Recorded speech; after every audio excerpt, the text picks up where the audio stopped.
Hi hello అస్సలాము అలైకుం welcome to my channel. ఈరోజు వేడిగా రసం చేస్తున్నాను. రసంకి రసం పొడి కావాలి కదండి. రసం పొడి చేస్తాము ఫ్రెష్గా. కావాల్సిన పదార్థాలు: ధనియాలు 2 టీ స్పూన్లు, జీలకర్ర 2 టీ స్పూన్లు, మిరియాలు 2 టీ స్పూన్లు, కందిపప్పు 1.5 స్పూను, ఎండుమిరపకాయలు 8. చూడండి, అన్ని మిక్సీలో గ్రైండ్ చేసుకుంటాము. మిరియాలు, ధనియాలు, జీలకర్ర, కందిపప్పు అంతా మిక్సీలో గ్రైండ్ చేసుకుందాము. ఎండుమిరపకాయలు కూడా వేసుకొని గ్రైండ్ చేసుకుందాము. మీకు ఎంత కారం కావాలో అంత కారం వేసుకోండి. మిరపకాయలు, ఎండుమిరపకాయలు చూడండి గ్రైండ్ చేసుకున్నాను. నాకైతే చాలండి. ఒక 5 సార్లు 6 సార్లు వాడొచ్చండి ఇది. నేను మిక్సీలో గ్రైండ్ చేసుకొని ఫ్రెష్గా పెట్టుకుంటాను.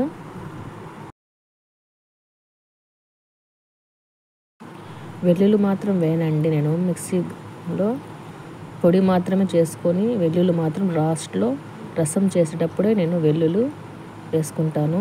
ఇది మాత్రమే గ్రైండ్ చేసుకొని మిక్సీ జార్లో చేసుకొని ఒక బాక్స్లో వేసుకొని పెట్టుకుంటానండి. చూడండి ఎంత ఫ్రెష్గా ఉంటుందో రసం పొడి. మీరు కూడా ట్రై చేయండి. ఇప్పుడు రసం చేసుకుందాము.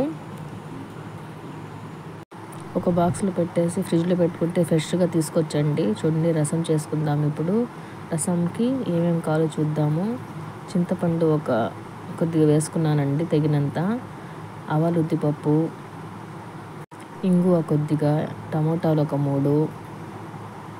చూడండి, ఇంగువ అండి అది. చింతపండు తగినంత, పొడి, రసం పొడి, కరివేపాకు, కొత్తిమీర తగినంత. ఇప్పుడు రసంకి చింతపండు పిండి వేసుకున్నానండి. నేను పక్కన పెట్టుకున్నాను. చూడండి, ఇంగువ కూడా వేసుకుంటున్నాను. ఇంగువ వేస్తేనండి రసం టేస్ట్గా వస్తుంది. టమోటాలు మిక్సీలో గ్రైండ్ చేసుకుందాము ఫస్ట్. చూడండి, మిక్సీలో గ్రైండ్ చేసుకున్నాను. ఆ తర్వాత చింతపండు కూడా పులుసు పెట్టుకున్నాను పక్కన. పులుసు కూడా చింతపండు, టమోటాలు గుజ్జులో వేసేసి రెడీ చేసుకుందాము రసానికి. చూడండి, నీళ్ళు ఎంత కావాలో మీరు అంత, పులుపు ఎంత కావాలో పెట్టుకోండి. తగినంత ఉప్పు వేసుకొని రసానికి రెడీ చేసుకున్నాను. చూడండి, రెడీ చేసుకున్నానండి. కొత్తిమీర వేసుకున్నాను. ఆ తర్వాత ఫస్ట్ స్టవ్ వెలిగించుకుందాము. స్టవ్ వెలిగించుకొని తగినంత నూనె వేసుకొని కాగినాక, చూడండి కాగినాయి. నేను వెల్లుల్లి చెప్పాను కదండి, వెల్లుల్లి మాత్రం నేను పక్కన. చూడండి, ఇది చిన్న రోకలేండి. ఇది మా అక్క నాకు గిఫ్ట్గా తెచ్చిచ్చింది. వెల్లుల్లి దంచి పెట్టుకున్నాను పక్కన. ఆ తర్వాత కాగినాక నూనె, ఆవాలు, ఉద్దిపప్పు వేసేసి రసం పొడి వేసేసాను. చూడండి, బాగా వెల్లుల్లి కూడా వేసేసాను. ఇప్పుడు వాసన బాగా వస్తుండదు. కరివేపాకు వేసేసి ఫ్రై చేసుకున్నాక రసం వేస్తామండి.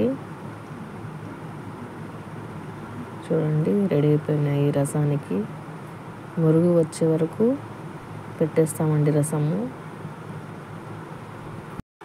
చూడండి, రసం రెడీ అండి.